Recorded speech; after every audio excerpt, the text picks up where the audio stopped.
So magandang araw, magandang hapon, magandang gabi. Depende po yan sa time zone ng ating lugar at sang sulok man tayo ng ating mundo. Sana sa mabuti tayo, nakalagayan at walang sakit-sakit ang lahat. Sa makababayan nating OFW, ang makababayan natin na nandyan sa Pilipinas, mapagpalang araw sa ating lahat.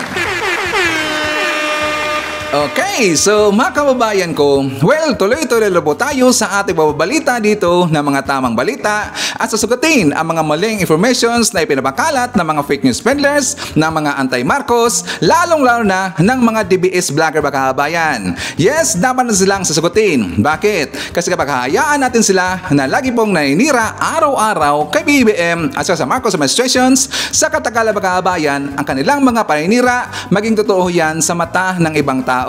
So dapat na silang sasagutin at ididibang po ang kanilang ginagawang kapulustagan araw-araw. At syempre, kasama niyo pa rin si Sir Ivan, ang pinakabulol na vlogger sa balat ng YouTube, pero nagbibigay sa inyo ng mga totoo at mga preskong balita na kinukuha natin sa ating kapitbahay na social media. So magandang buhay sa ating lahat mga kabayan and happy Friday sa ating lahat. Okay, so before na mag-start mga kabayan ng ating mga topics ngayong araw, well, syempre, i-shoutout muna natin ang ating mga top 5 commenters doon sa ating last vlog. At saka yung ating mga top 5 commenters mga kabayan, pwede na natin silang tatawagin po na mga keyboard warriors. Bakit keyboard warriors, Sir Ivan? Kasi nga, ito po mga anti-Marcos, asa yung pong ayaw po kay BBM, lagi silang sinasabi mga kabayan, o lagi lang sinasabi na meron daw mga keyboard warriors ang mga maka-Marcos. Well, ipapakilala natin mga kabayan, kasi nga, alam niyo po, yung keyboard warriors, hindi basta-basta ho yan.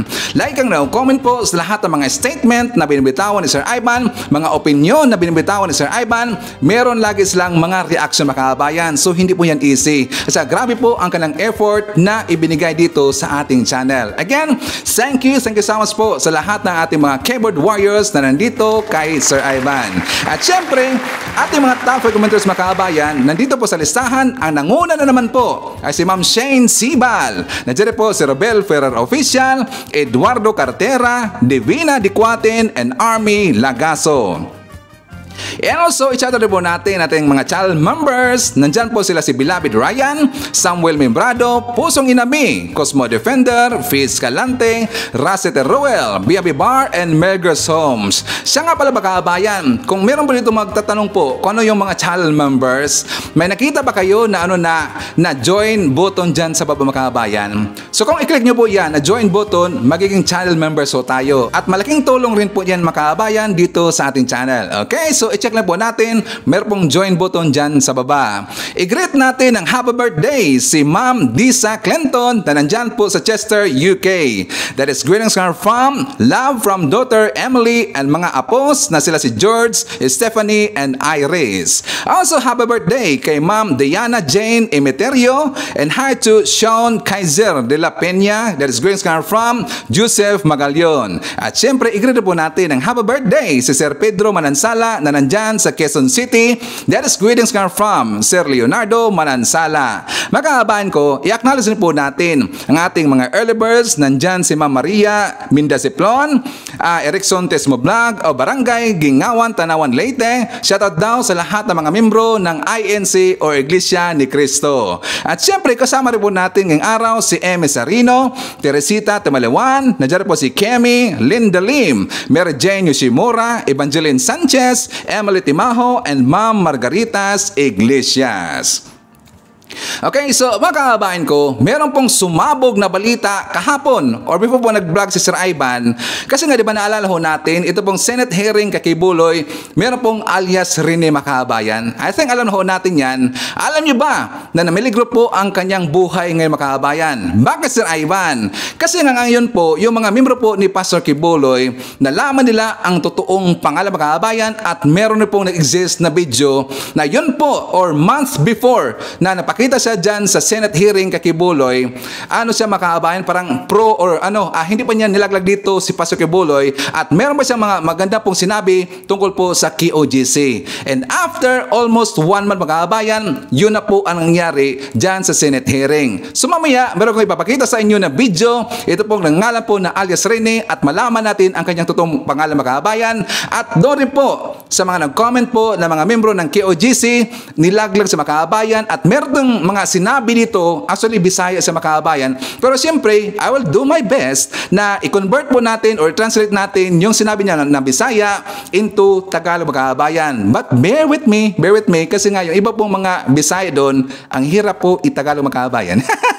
Doon natin malalaman na ito pong nagangalan pong alias Rene na para sa akin sa analysis ko lang po doon sa comment po ng kanyang kasama na doon po sa video makaabayan, doon at dito natin malalaman na nakapunta talaga itong si alias Rene doon po sa Glory Mountain. Sa pag-uusapan po natin, siyempre si Pastor Kibuloy makaabayan kasi nga ito talagang talagang siyang winasak siya dito. Ipapakita ko sa inyo yung vlog po ni Mike Abe na kung saan winasak talaga dito ni Mike Abe makaabayan si Pastor Kibuloy at talagang binuljak po at ipiniha makaabayan. Kasi nga doon po sa kanyang statement na latest po na announcement ni Kibuloy makaabayan, actually agree ko dito po kay Mike Abe na sinira niya talaga ang mismong pangalan ng Kibuloy versus Kibuloy makaabayan. 'Di ba? Mamaya maintindihan niyo po kasi papakita ko sa inyo yung balita or yung video po ni Mike Abe makaabayan.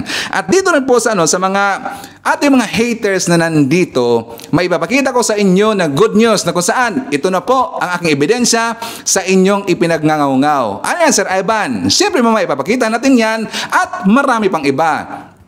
Alam niyo po si Sir Ivan, marami itong binibitawan dito ng mga pasabog every time na maglalabas tayo ng mga bagong balita dito sa ating channel. Okay, so mga kaabahan ko, before na mag-start, syempre, kukumustahan ko muna kayo at saka shoutout natin ating mga pinalangga po na mga legends, ang ating mga senior citizen. Hello po, kumusta? I'm hoping po na nasa maayos kayo na kalagayan. Kukumustahan rin ito mga kaabayan ang mga pinalangga natin na mga Marcos Loyalist.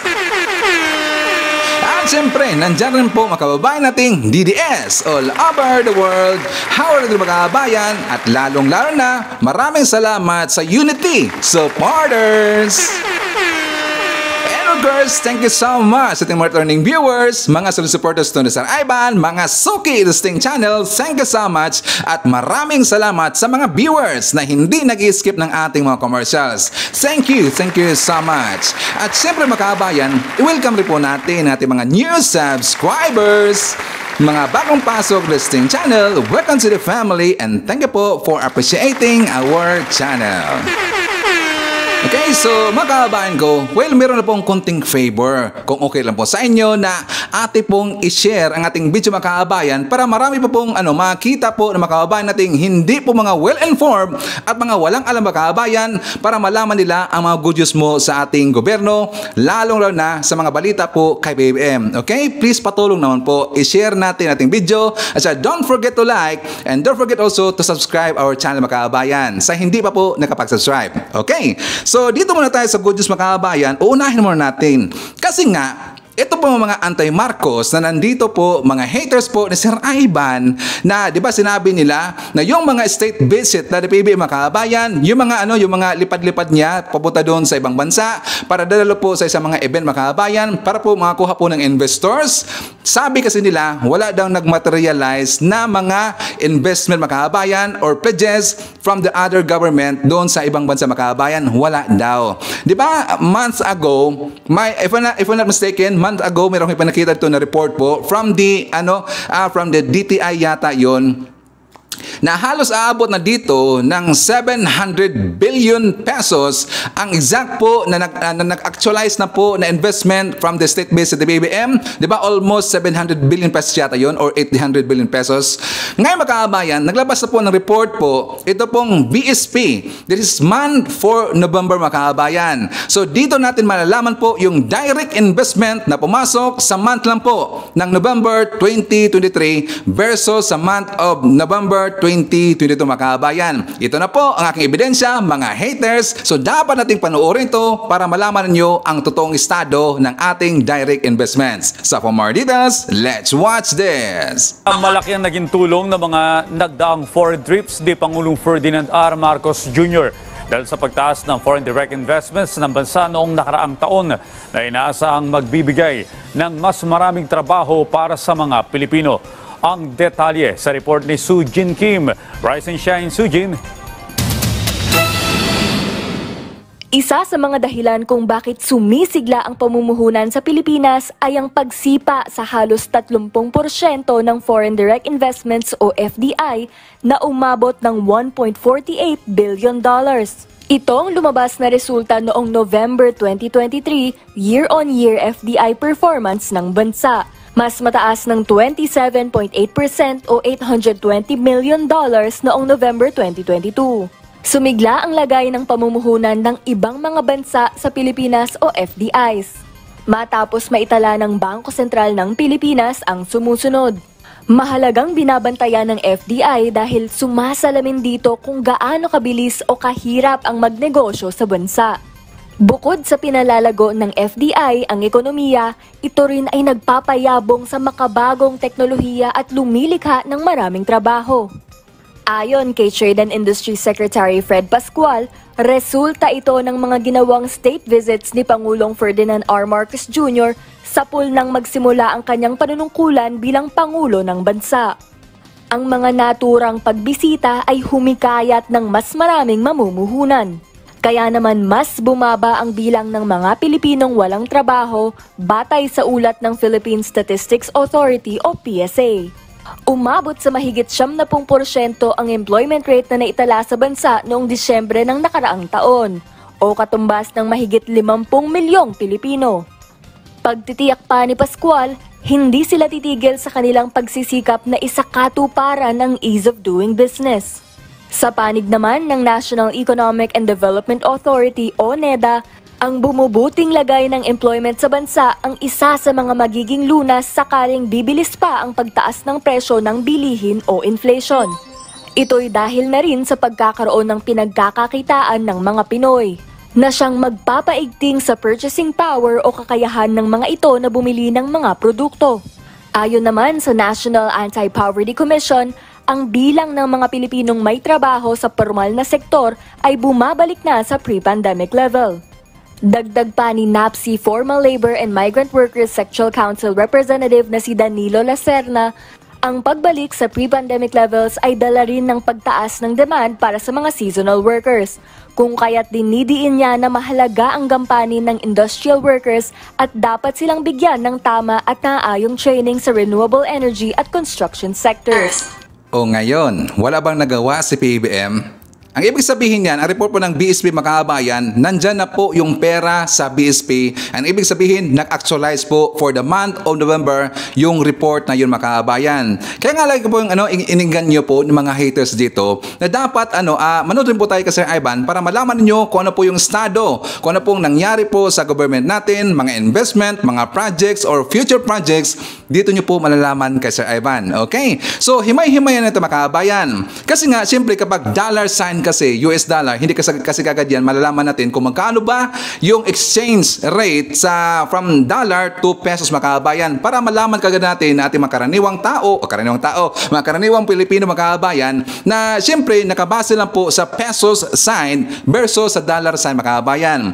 Di ba yung November 2023, that is 1 billion US dollar mga kabayan. So kapag i-convert ho natin yan, abot ho yan ng 55 billion pesos or 55 billion 831 million 500,000 pesos mga kabayan. Or sabihin lang natin na 55 billion pesos. So versus doon sa last year 2022, ang nakuha ng mga kabayan is 45 billion pesos, 781 million pesos and 830,000 mga kabayan. Ganun pa pagbasa nun?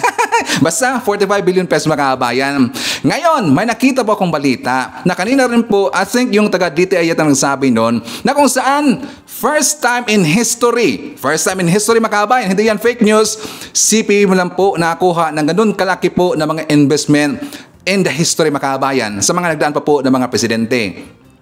Ang ibig sabihin yan, ang kanyang papa, si Marcos Sr., well, actually, nalampawan pa niya mga kaabayan. Yes, totoo yan. Kahit i-research nyo ba dyan sa Google, sa mga balita po ng DTI, CPP mo na po ang nagawa niyan. Okay, so dahil niyo po, lagi nyo gin-compare ang Marcos administration versus po sa Duterte administrations, sa totoo lang mga kaabayan, medyo mababa lang po yung nakuha po ng investment sa panahon po ni PRRD.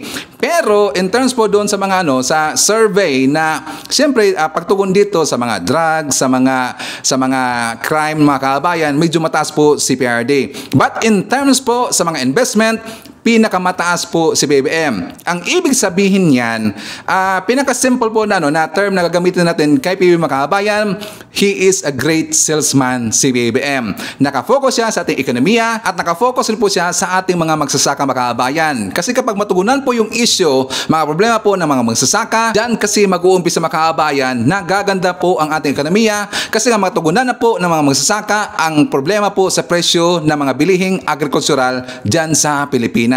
But sana isipin na po natin po yung itong mga kababayan natin po ng mga haters ng mga Marcos na yung presyo po ng ng mga bilihin natin diyan sa Pilipinas, hindi naman problema lang diyan sa Pilipinas, that is global issue mga kababayan. Kahit saan kayo magtanong-tanong po ng mga OFW, pinaka-cheap pa rin po na presyo ang nandyan sa Pilipinas mga kababayan. Kahit dito po sa Saudi Arabia, ang mahal dito, noon nga mga 4 years ago mga kababayan, ang baba po ng presyo dito. Pero ngayon, nag-times 3 na, nag-times 4 na po yung presyo dito sa bilihin dahil po sa tax mga kababayan. So this is a global issue. Pero at least nakikita naman po natin na nagtrabaho po ating gobyerno, nagtrabaho po si PBM para matugunan po yung issue dyan sa Pilipinas. Okay?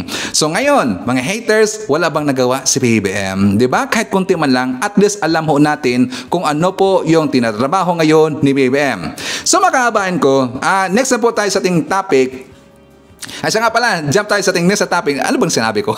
Jump tayo sa ating next topic na kung saan good news pa rin po. Well, I am not sure kung ito pa good news po sa ibang tao, but for may makabayan, may question pa rin po si Sir Ivan. Ano yan, Sir Ivan? Di ba alam ho natin, nag-change na po ngayon ng system provider po yung Comelec. Di ba noon, Smartmatic. So ang Smartmatic makabayan, goodbye na po. Kasi meron pong nanalo po sa bidding, sila po ngayon nakakuha po ng kontrata para sila po dito yung mag-serve po sa election starting 2025 makabayan. Yan po ang Mero Company from South Korea. Pero mamaya ipapakita ko po yung balita kasi nga meron akong napansin po na medyo I am not sure para sa akin lang dapat imbestigahan makabayan. So for more details, let's watch this. Nasungkit ng isang kumpanya sa South Korea ang kontrata bilang system provider para sa automated election sa susunod na taon sa halagang mas mababa sa inilaang budget ng Commission on Elections. Yan ang ulat ni Luisa Erispe.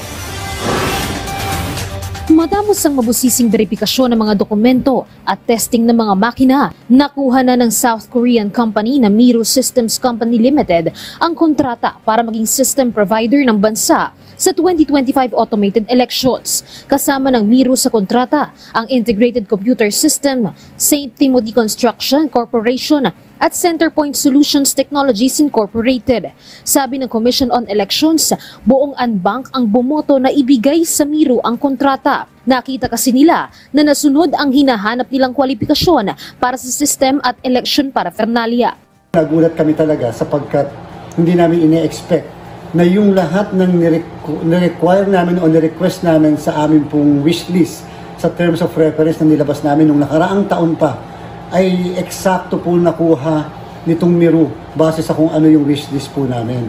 Ibig sabihin, hindi po ang komisyon na nag-adjust doon sa kung ano yung makina nila, kung hindi na-customize po nila kung ano yung gustong mangyari at makita ng Commission on Elections. Ang kontrata ng Miro nagkakahalaga ng 17,988,878,226 pesos. Mas mababa ito sa budget ng Comelec na 18.8 billion pesos. Ang mga uupahan naman ng Comelec na gamit, 110,000 na automated counting machines, higit 100,000 ballot boxes, 220 na laptop at printers, at kasama na rin ang pag-imprenta ng higit 73 million na mga balota. Nagpaliwanag naman ng Comelec bakit lease o upa lang at hindi binili ang mga makina. Sabi ng komisyon, Kapag po bumili tayo, i-warehouse po natin yan, napakamahal ng warehousing. Number 2, i-maintain po yan. At the same time, mahirap po i-upgrade. Kapag po kasi technology na ganyan, pag ina-upgrade mo, para ka na rin bumili. Hindi naman agad-agad na ibibigay ang kontrata sa Miro. Aabutin pa niya ng 1 buwan bago mabuo ito dahil may mga kailangan pang masigurong nakalagay sa kontrata tulad ng sensitivity ng mga makina sa pagbasa ng mga marka, ng boto at pagtitiyak na COMELEC pa rin ang magkokontrol sa pag-imprenta ng balota. Masasabi naman anyang on time pa rin ang COMELEC para sa preparasyon dahil nakita nilang kapag naibigay na ang kontrata, sa Setyembre, matatapos naman ang produksyon ng mga makina sa Korea. Kung sakali po yan ay abutin ng March, isipin niyo po April, May, June, July, August, September po matatapos hopefully ang 110,000 machines na gagamitin natin. And take note, pagkatapos po na may international certification ng mga 1 buwan at pagkatapos po nung kinakailangang magkaroon po tayo ng massive info drive sa ating mga kababayan upang matutunan nila kung paano po gamitin ng mga machines. Tiniyak naman ng COMELEC, kahit na aprubahan ng ibigay sa Miro ang kontrata, matitiyak pa rin nila ang transparency sa buong proseso hanggang sa mismong eleksyon sa susunod na taon. Okay, so kunting kaalaman ng mga kababayan tungkol kay Sir Ivan. Kasi nga, di ba yung pinakauna po na automated election, that is year 2010 mga kababayan.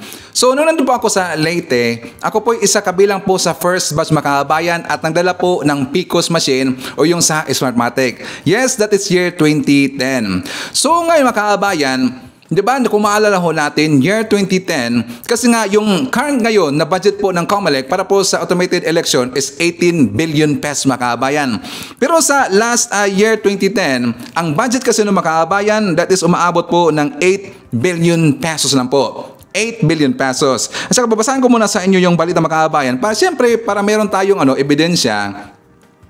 This is year 29 or 2009 mga kababayan, that is July 2009. Ang balita po ay Smartmatic signs record $150 million voting contract for the elections in the Philippines. Ayon sa balita, the Commission on Elections COMELEC of the Philippines signed today a contract for the automation of the 2010 national elections with Smartmatic, the winning company of this landmark bidding process. Again, $150 million mga kababayan. So kapag i-convert ho natin yan into pesos, that is 8 billion pesos mga kababayan. If not mistaken, that is 8 billion pesos. So magkano ba yung ngayon po na contract sign or amount ang nakuha dito ng taga Mero System Company from South Korea na nanalo sila dyan po sa sa bidding process mga kababayan? Bakit umabot po ng 17 billion pesos? Samantalang sa 2010 is only 8 billion pesos mga kababayan. Bakit kaya nag-times 2 yan? So wala bang nag-question dito sa taga-Senado o taga-Kamara, bakit 8 billion pesos po yung needed na budget ng ng taga-COMELEC? So sa tingin ko mga kababayan, kasi nga siguro lang nung 2010 hindi pa siguro ganun kadami yung mga tao nun versus sa ngayon mga kababayan. Isang factor yan. Baka siguro nung panahon po ng 2010, baka hindi po ganun kataas yung value ng dollar mga kababayan. Siguro lang sa akin para sa akin. And third, baka siguro mas upgraded pa po yung system na gagamitin ngayon ng Mero System Company from South Korea dyan po sa darating po na election 2025 mga kababayan. Yan po ang tatlong aking nakikita. Pero dapat lang para sa akin, sana imbestigahan ho yan. Kasi napakalaki mga kababayan, 2010 and after 14 years ba yata, 14 years ba, na umabot po ng times na mga kababayan or above ba, diba? So sa akin po, sana imbestigahan ho yan. Okay, so jump tayo sa ating next topic mga kababayan. Dito na po tayo sa ibig kong sabihin na meron na pong ipinakita ngayon ang mukha po, ang totoong mukha po na nangalan na alias Rene, kasi ito po ibinusto po ng kanyang kasama mismo doon sa kanilang ginawang vlog mga kababayan. So last 2024, that is January 27 yata yon. That is, January 27. Meron kasing ginawa po na vlog itong dalawang makaabayan na nagngalan po itong si Michael Maurilio or alias Rene at siyempre siyang kasama po doon sa Tacloban makaabayan. Actually, ang kanilang sinasabi dito, that is Bisaya. Pero i-convert ho natin siya in Tagalog makaabayan kasi nga alam ko po na siyempre karamihan dito sa ating mga viewers, hindi naman po mga Bisaya, mga Tagalog po. Bakit nalalaman mga kabayan? Or bakit ko nga pala? Kahit ako, alam na alam ko na yan po ang kanyang boses. Kasi nga nung titingnan natin, ibabalik ko lang po mga kabayan, yung hearing na nandun po sa Senado at saka pakinggan ho natin ang kanyang boses versus dito sa ipapakita ko sa inyo na video mga kabayan. Okay? So let's hear this. Sinabihan po kami ni Kibuloy na iwanin namin ang aming pag-aaral, ang aming pamilya at aming mga pangarap sa buhay dahil kailangan namin mag-focus sa mga ipapagawa niya at para daw kami ay maligtas sa aming mga kasalanan. Pagkatapos po ng aking baptismo, pinang-area po agad ako. At ang ibig sabihin po nito ay ang araw-araw na panlilimos sa mga kalsada, mga restaurant, plaza, mga malls, at mga bahay.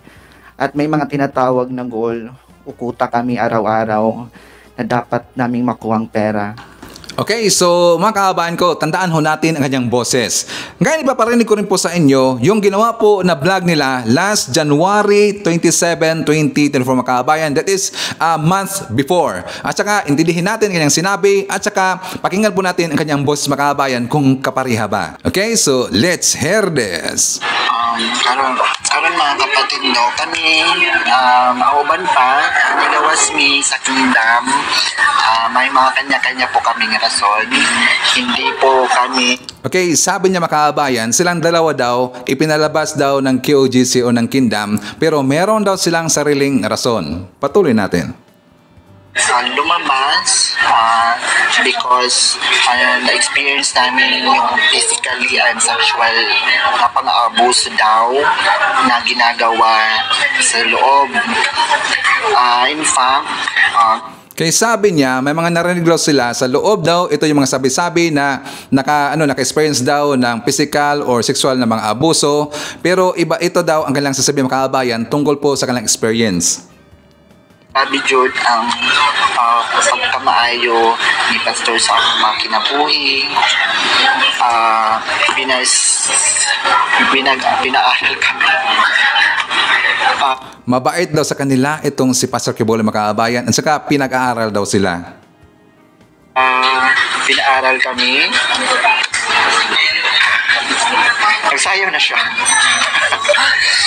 No, kahit nasa gawas meron, grabe pa jud ang pagkamaayo, ang samahan na pinagi sa iyang tinudlo na anak, Pastor Apollo si Kibuloy. Kahit nasa labas na daw sila mga kababayan, maganda pa rin daw yung pakikitungo ng kingdom sa kanila. So mao lang to, nagkapasalamat gihapon mi ug maayo. Kaya sabi niya, yan lang daw lahat at saka nagpapasalamat pa rin sila mga kababayan.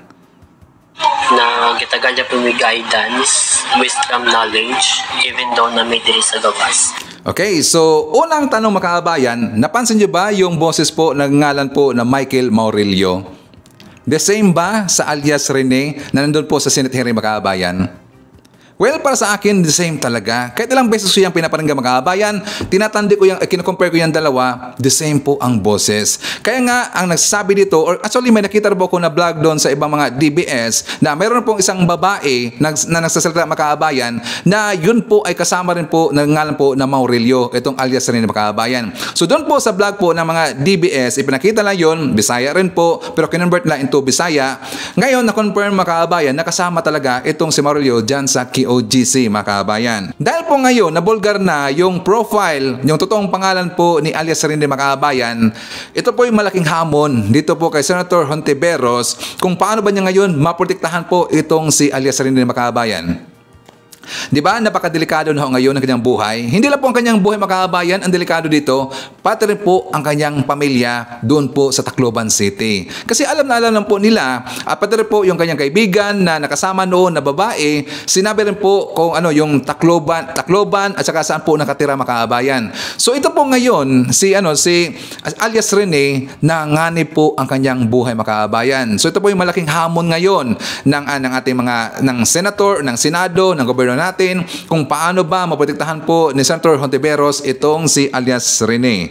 Okay, ipapakita ko lang po sa inyo mga kabayan na dito natin ma-confirm na ito pong si alias Rene nakapunta talaga or pinapunta talaga doon po sa Glory Mountain. Kasi ayon dito sa post rin po ni Dondon Villan Hisula na even to ito po yung Bisaya mga kaabayan, pero i-translate ko na po sa inyo into Tagalog. Sabi niya mga kaabayan, bahog ba baga jud ka og naong. Sabi niya mabaho daw yung baba at saka makapal din daw yung mukha mga kaabayan. Makapal ang mukha.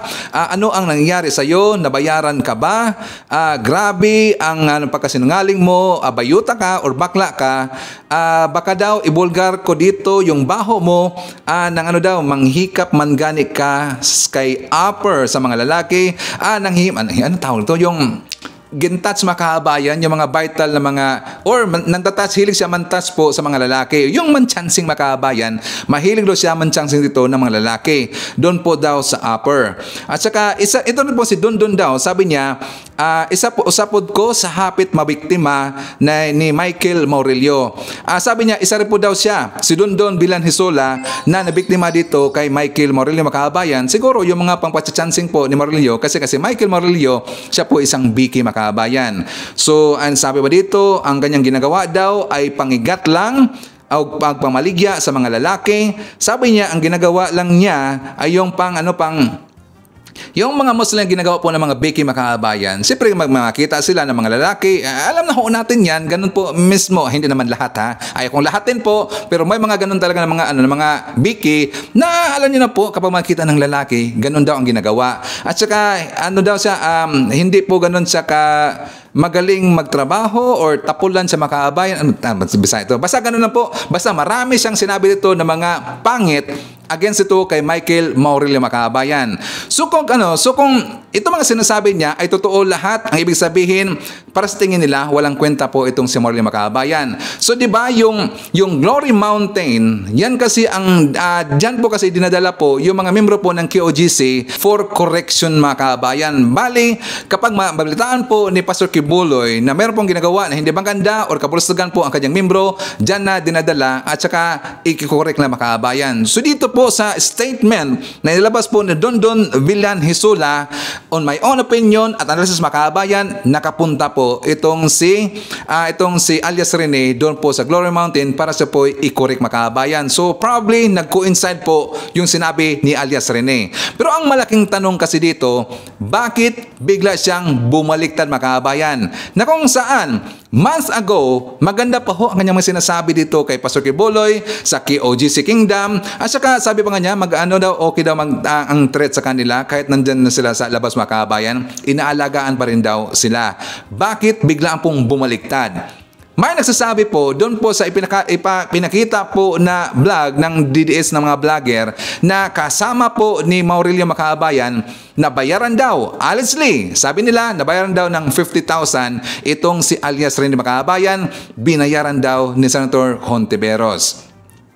Well, hindi natin alam yan, pero ang makapibigay kasi dito ng totoo po na statement or totoo po or makapagpatotoo niyan or pasinungalingan po, ito pong si alias Rene makaabayan. Siyempre kapag alam na ho natin yan na nakasanayan talaga ng ibang mga tao po, yung mga haters, na kapag hindi kasi parang papabor sa kanilang gusto makaabayan, di ba sinasabihan kaagad na bayaran. Like for example, kay Sir Ivan dito, araw-araw ko pong nababasa po mga comment dyan sa mga comment sections natin or even mga comment po or mga messages dyan sa Facebook account na Kinmakaabayan or even sa email, sinasabihan na lagi si Sir Ivan ay bayaran daw. Well, totoo lang po, to tell you frankly, sa ating mga haters dito, hindi po bayaran si Sir Ivan. And secondly, wala pa po na politiko na kilala kay Sir Ivan. Totoo yan, honestly. Wala pa pong politiko na kilala kay Sir Ivan. Sino ba nagbabayad kay Sir Ivan? Siyempre sa YouTube. At sino pong nagbabayad kay Sir Ivan? yun pong nanood po ng mga advertisement natin dito, sila po yung nagbabayad. At saka yung pong nagpa-channel member sa atin, sila rin po ang nagbabayad kay Sir Ivan. At doon rin po sa papadala sa atin ng mga super thanks, sila rin po ang nagbabayad kay Sir Ivan. So para clear ang lahat, wala pong politiko nagbabayad kay Sir Ivan. At wala pong politiko na kilala pa kay Sir Ivan. Okay, so clear ba lahat? Honest po si Sir Ivan. So anyways, jump tayo sa ating next topic. Ipapakita ko na sa inyo yung sinabi po ni Mike Abe na kung saan ipinahiya na talaga dito makaabayan at talagang winasak dito si Kibuloy ni Mike Abe makaabayan. So for more details, let's watch this. Punong-puno siya ng mga pagdududa, galit, paghigante, lahat negative. At sa aking pong analysis, opinion, interpretation dun sa halos 40 minutes yata na kanyang statement, napakahaba. Kanyang pinagbintangan sa kanyang personal na paniniwala na ang Amerika at ang ating gobyerno may kabuhatan laban sa kanya. Masyado niyang pinalaki ang kanyang sarili na si pagkakaabalahan ng Estados Unidos at saka ng Philippine government. Marami siyang akusasyon sa kanyang sariling pananaw. Marami siyang sinabi sa kanyang sariling interpretation. Marami siyang binanggit laban kay Pangulong Marcos, kay First Lady Lisa Araneta Marcos, sa mga politiko sa ating bansa. Sa Amerika, especially ang CIA daw at saka FBI, nang wala namang pagpapatunay. Puro speculation lang o puro sa kantahan. Tapos nagtatanong siya kung totoo ito, ganyan kayo. Eh, hindi ka pala sigurado. Bakit mo sinabi yan? So, sa akin pong tingin, yan sa napakahabang statement na yan ni Kibuloy, lalo siya napahamak. Hindi ko alam kung advice ng lawyer, kung sino mga abogado nag-advise na yan sa'yo, Kibuloy, sa ginawa mo yan, tanggalin mo na abogado mo. Hindi yan nakakatulong. Delikado siya. Delikado ka sa ganyang klaseng abogado kung abogado ang nag-advise sa'yo na yan ay gawin mo. Ang kaso, hinaharap sa tamang proseso. Hindi nakukuha sa galit yan. Hindi nakukuha yan sa counter accusation ng verbal at walang dokumento. Eh hindi ka sigurado, paulit-ulit ka, sinasabi mo na ganito, ganon-ganon. Napakasama ng Amerika at ng Pilipinas, ginigipit ka, pero wala ka namang pagpapatunay. Tapos tatanungin mo kung totoo ito. Eh hindi ka sigurado. Eh bakit mo binabanatan ka agad? Aba, hindi ganyan ang paghahanap ng hustisya. Hindi ganyan ang paghahanap ng katarungan. Delikado, kaya inuulit ko. Kung ito'y advice sa'yo ng abogado kung sino man yan, tanggalin mo na yung abogado mong yan. Mapapahamak ka dyan, Mr. Kibuloy. Kung ito naman ay sarili mong diskarte na hindi ka nagkonsulta sa mga abogado mo, pinahamak mo ang sarili mo. Dahil yung iyong akusasyon na gumagamit ng bawal na gamot ang Pangulo, na sinasabi mong laganap ang bawal na gamot sa Malacanang, mabigat na akusasyon yan. May pagkalibero yan. Pag binalikan ka, sana hindi ka napatulan ng Malacanang. At sinasabi mong ipinamigay ka ng gobyerno sa Amerika, pinagtulungan ka ng Amerika at ng Pilipinas. Sino ka? Ang tingin mo ganun kalaking tao ka?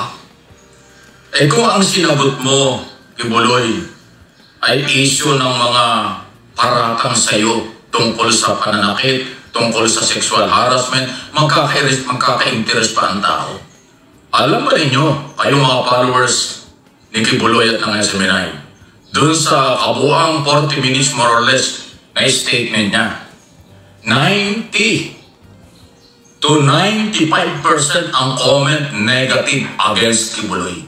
Hindi naniniwala sa'yo ang mga nagko-comment. Kung mayroong pangilan-ilan natutuwa sa sinabi mo, member mo lang yon. Yung matitinong Pilipino nakakaintindi ng rule of law, proseso ng ating mga batas, hindi ka naiintindihan. Kung babasahin mo ang mga comment, masasaktan ka pa, pero hindi na. Negative na negative. Wala kahapon hanggang ngayon. Negative na negative ang comment, reaksyon ng taong bayan. Di ba yung mga vlogger, taga-media, maaaring iba yung kanilang pananaw. Pero yung mamamayang Pilipino dito at sa abroad, hindi mo nakuha ang suporta. Lalo pa silang nagalit. Nasyak sila. Hindi sila makapaniwalang kay Buloy yung nagsasalita. Kasi nagpapakalala kang anak ng Diyos eh. Bakit ganyan ang ginawa mo? Puro pagbibintang, paglabag sa batas, hindi pagsunod sa rule of law. At hindi mo naman sinagot ng malinaw yung mga paratang sa'yo ng mga testigo sa Committee on Women, Children, and Family Protection ng Senado under Chairman Risa Ontiveros. Kaya negative talaga. Mabigat po yung paratang nyo, Mr. Kibuloy. Delikado yan. Sabi mo parang hindi ka magpapahuli. Okay, hawa-hawa na lang kayo. Mga statement nyo, puro ganon. Tinawag mo pang President Duterte pero si Pangulong Marcos pinagre-resign mo. Wow! Si Pangulong Marcos elected ng 31.5 million, nagkaroon ng malinis na eleksyon, idiniklara at na siyang nanalo. Tapos ikaw na galit ka lang sa mga nangyayari sa iyo, panawagan mo resign. Tapos ang panawagan mo, kung pangunahan mo, magre-rebellion ka? Magre-rebelde ka? Aba, sige, gawin mo. Delikado yan.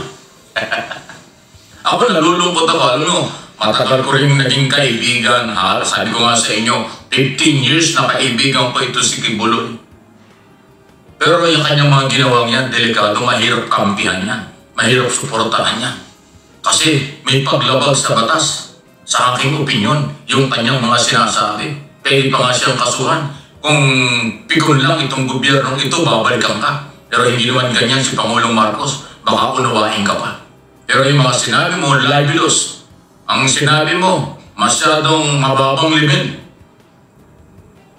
Punong-puno ka ng galit at sama ng loob. Pero hindi naman ang gobyerno ang may kasalanan. Bakit ka nagkaganyan? Ang akusasyon at bintang sa iyo ng mga membro mo, ikaw ang may kasalanan, hindi gobyerno. Huwag mo sisihin ang gobyernong Pilipinas dyan sa problema mo. Unang-una, yung problema mo sa Amerika, nung panahon pa ni Duterte yan. Nung kasuhan ka sa Amerika, panahon pa ni Duterte. Nung maglabas ng warrant of arrest ang FBI, panahon ni Duterte. Nung dumating si Pangulong Marcos, mula nung June 30, 2022, nandyan na ang problema mo sa Amerika. Nadagdagan ngayon lang dahil nag-iimbestiga yung Senado at saka yung Kongreso doon sa prompesa.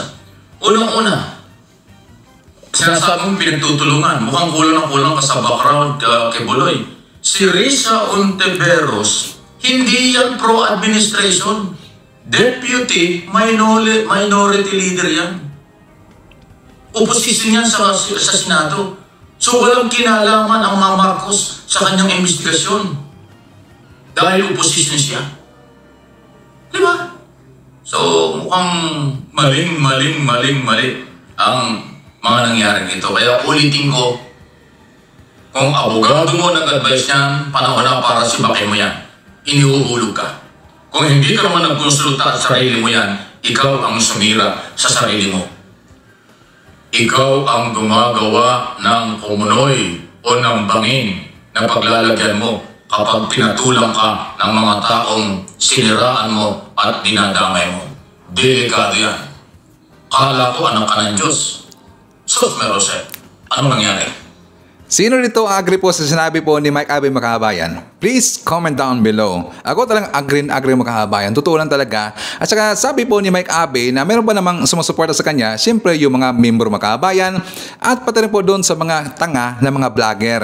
Kaya nga yung mga ibang mga DBS na sumuporta ngayon dito kay Kibuloy Makahabayan, talagang nahihirapan sila ito pag depensa kay Kibuloy. Kasi alam na nila na maraming mali doon sa mga sinasabi po ni Kibuloy Makahabayan. Pero siyempre, sila ay tanga dito. Sila po yung mga maka-DDS siyempre, so ipinagtatanggol nila si Kibuloy mga kababayan na sana dapat na sana na lang na kanila po i-advise dito si Kibuloy na haharap na po doon sa ginawang hearing diyan sa Senado at saka patunayan niya na siya po'y hindi guilty mga kababayan. Kasi kapag siya po'y guilty, marami pong mga satsat ang mga yan kapag guilty mga kababayan at maraming mga palusot yan, di ba? So anyways, before na mag-jump po sa ating next topic at saka or na next na video natin mga kababayan, isa naman natin, nandyan po si Margaritas Iglesias, hired to Alexandra Ogsed, nandyan po si Noel Narcida, Florifi Gumapak, Regina Antonio, Len Gonzalez, Rales Carlinga,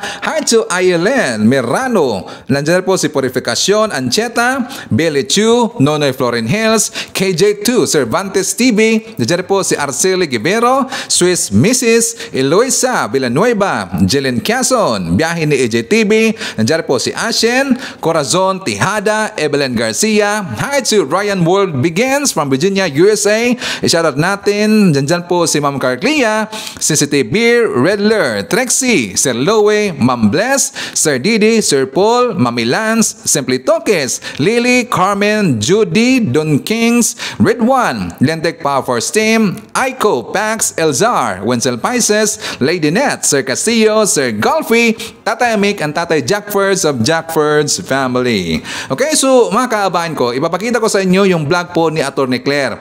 Ito pa rin po tungkol sa issue ni Pastor Kibuloy. So for more details, let's watch this. Bakit may mga ganitong aligasyon at yung mga ganong klaseng kaso ni sinampa laban kay Pastor Kibuloy, hindi lang naman yan ngayon Dati noon pa, di ba? Bakit hindi pumalag rito ang mga oposisyon din, partner? At hindi gumawa ng hearing. Hindi siya, partner, pinatawag sa Senado to explain itong mga kinakaharap na kaso since yung mga biktima din, di ba? Di umano doon sa ibang bansa, hindi naman mga yun, partner mga ibang lahi. Mga pawang mga miyembro niya na mga Pilipino din. Pero partner kasi ganito, at that time, wala pang jurisdiction. Wala kasi tayong jurisdiction kung ano nangyari sa Amerika. So, hindi rin makukuha ng Senado yung mga witnesses dun. Kasi dun nangyari. Okay. Kailan nagkaroon ng chance ngayon na ma-open din dito sa Pilipinas dahil meron ng kumanta. Yung mga biktima, di umano, na dito mismo sa Pilipinas. Kasi if not for that, wala namang magiging Senator Risa. Wala, o yung ibang mga senador, wala silang magiging basihan. Kasi wala tayong jurisdiction doon sa mga nangyari sa abroad. Sabihin na natin, okay. Wala na tayong jurisdiction. Pero sabi mo nga pa rin, may kumanta ngayon. May naglakas ng loob. Malakas ng loob. Na para humarap. Okay? Kasi hindi na Pangulo si Pangulong Duterte. Nandun sila sa fear. Sa totoo, di ba, mga kayubi? Totoo man o hindi. Di ba? Kasi sabi nga, mahirap, pag wala kang personal knowledge, hindi natin alam kung ano yung totoong sitwasyon. But base sa mga nadidinig natin, at yung mga, lumabas to, kasi tingin ko, wala na sa posisyon si Pangulong Duterte. Ito pa, tingin ko, kaya lumabas din itong mga to, kasi nakikita nila yung hindi na magkakampi. Yung unity, medyo giba. So, kung hindi kakampi ng Pangulo ngayon, ang dating Pangulo, yung lakas ni Pangulong Duterte, hindi na solid. So, kumbaga, pwedeng, ito pa, nakikita nila yung war. Diba? Ng SMNI, saka ng House. Medyo nakikita nila, lumalakas yung loob nila na may chance tayong magsalita. Makakuha lang tayo ng mga politiko na pwede tayong pakinggan. Sino to? Ito yung mga di umano biktima. Oo. Diba, partner? Kasi kung panahon noon, ng panahong Pangulong Duterte, partner, tingin mo may maglalakas loob na mag-set ito ng hearing sa Senado? Patandaan mo, nung panahon na ang tinutulig sa nila si Pangulong Duterte, partner, panahon ni Senator Leila. O ano ba nangyari kay Senator Leila? Kulong. So yun tingin ko, kung i-analyze mo yan, yung lakas ni Pangulong Duterte na kinatatakutan nila, dahil syempre magkasanggang dikit nga sila, medyo giba. Pero, pag yan ang ano mo, partner point, sinasabi mo nga, nagkaroon na ngayon ng lakas ng loob etong mga di umano mga biktima na para magsalita, 'di ba? Maghanap ng kakampi para sila ay mabigyan ng hustisya. Bakit ang kanyang punteriya ay yung administrasyon? 'Di ba? Ni Kibo. Administrasyon ni PBBM. 'Di ba sinasabi niya, pakana may kinalaman dito. Okay. Kumbaga parang ang kanyang sinasabi, politika ito. Ito yun, partner. Politika ito. May kinalaman dyan ang Pangulo, pati ang kanyang asawa. Di ba? Doon sa sinasabi niyang assassination, allegedly, di ba? Alleged assassination. Pero yung mga ganong klase, hindi na partner, may iwasan na mag-isip ang taong bayan, sino bang namumulitika rito? Di ba? Okay. Ganito yung partner kung iisipin mo, bakit hindi maingay noon si Pastor Kibuloy? Kasi safe nga siya. Hindi niya pipintasan ang dating Pangulong Duterte. Kasi, yakap siya Di ba? No matter what, yakap siya. I-admit man niya ng iba, ito yung reality. Di ba? Ngayon, bakit niya ngayon pinupunta niya sa PBBM? Kasi may binabanggit si Pastor Kibuloy about the rendition. Yung rendition kasi, partner, ito yung pag-deliver mo doon sa tao. Okay. Diba? Yung parang extradition. I-deliver mo siya from one state to another jurisdiction. Okay. Parang iso-surrender mo yung government natin. Parang, takot yun? Yun ang kanyang fear. Yes.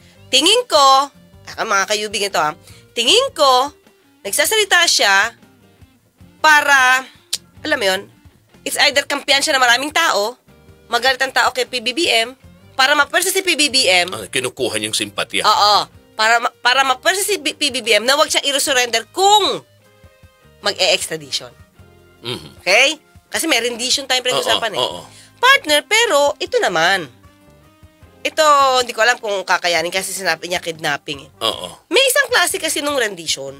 Di ba? Yung rendition, extradition. Okay. Pero may ibang bansa na pag hindi kinikilala yung extradition, partner, doon sila gumagawa sa forced rendition. Yung forced rendition, partner, ito na yung pagkidnap.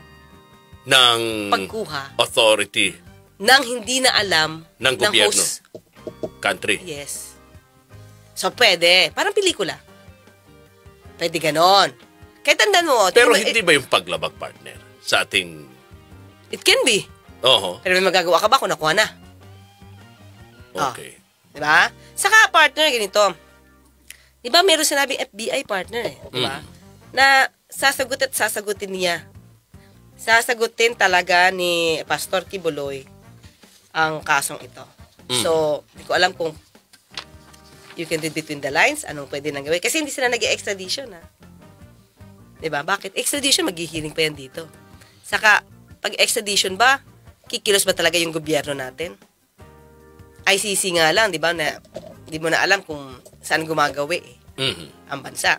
So, in a way, dapat nakikita pa rin ni Pastor Kibuloy na si PBBM nga medyo nagpo-protection pa kasi hindi nga kumikibo.